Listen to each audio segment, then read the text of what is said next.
ভুয়া মুক্তিযোদ্ধা খুঁজে বের করতে এবার সাঁড়াশি অভিযানে নেমেছে অন্তর্বর্তী সরকার।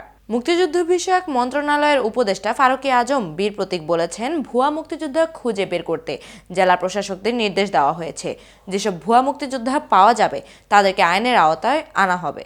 সোমবার জেলা প্রশাসক সম্মেলনের দ্বিতীয় দিনে মুক্তিযুদ্ধ বিষয়ক মন্ত্রণালয় এবং দুর্যোগ ও ত্রাণ মন্ত্রণালয়ের অধিবেশন শেষে উপদেষ্টা সাংবাদিকদের এসব কথা বলেন।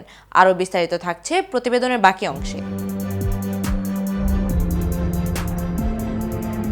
উপদেষ্টা বলেন, জাতীয় মুক্তিযোদ্ধা কাউন্সিল পুনর্গঠন করা হয়েছে, মুক্তিযোদ্ধার সংজ্ঞাও পরিবর্তন আনা হচ্ছে। সে অনুযায়ী জেলায় জেলায় মুক্তিযোদ্ধাদের যাচাই বাছাই করা হবে, সেখান থেকে ভুয়া মুক্তিযোদ্ধা চিহ্নিত করা হবে, পরবর্তীতে তাদের আইনের আওতায় আনা হবে। উপদেষ্টা ফারুকী আজম বলেন, এই সপ্তাহে বা শিগগিরই জুলাই অধিদপ্তর আত্মপ্রকাশ করবে। জুলাই অভ্যুত্থানের শহীদদের জুলাই শহীদ এবং আহতদের জুলাই যোদ্ধা হিসেবে স্বীকৃতি দিয়ে নাম ঘোষণা করা হবে। সে অনুযায়ী সনদ পরিচয়পত্র দেওয়া হবে। তিনি বলেন, স্বীকৃতিপ্রাপ্ত জুলাই যোদ্ধারা ক্যাটাগরি অনুযায়ী এককালীন ও মাসিক ভাতা পাবেন। উপদেষ্টা বলেন, 3টি ক্যাটাগরি করা হচ্ছে। এই ক্যাটাগরির যোদ্ধারা এককালীন 5 লাখ টাকা ও মাসিক 20,000 টাকা ভাতা পাবেন।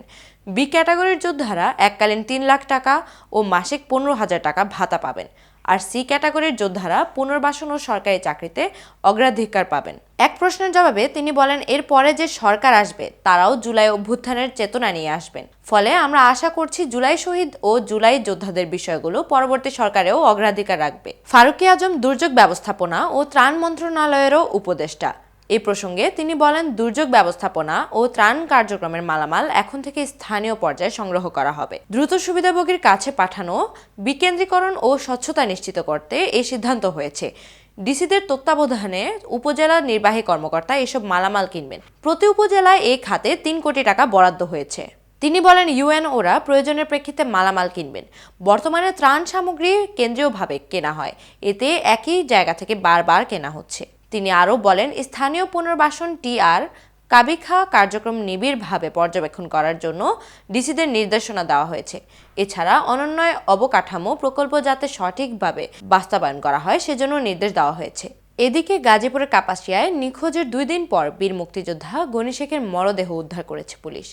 এই ঘটনায় জড়িত থাকার অভিযোগে গতকাল রোববার রাতে 2 জনকে গ্রেপ্তার করেছে পুলিশ। এ বিষয়ে কাপাসিয়া থানার ভারপ্রাপ্ত কর্মকর্তা মোহাম্মদ কামাল হোসেন বলেন, গতকাল দুপুর 1টার দিকে উপজেলার নরগাঁও খয়রাপাড়া গ্রামে বাড়ির পাশে ধান ক্ষেতের পাশ থেকে মরদেহটি উদ্ধার করা হয়। বাংলাদেশ মুক্তিযোদ্ধা সংসদ কাপাসিয়া উপজেলা সংসদের সাবেক এক কমান্ডার জানান, তিনি একজন সম্মানিত মুক্তিযোদ্ধা ছিলেন এবং সমাজের নানা উন্নয়নমূলক কাজে যুক্ত ছিলেন। তার অস্বাভাবিক মৃত্যুতে এলাকায় শোকের ছায়া নেমে এসেছে। এতক্ষণ সাথে ছিলাম আমি ইফাত জাহান। কেটিভি নিউজের সাথে থাকার জন্য ধন্যবাদ।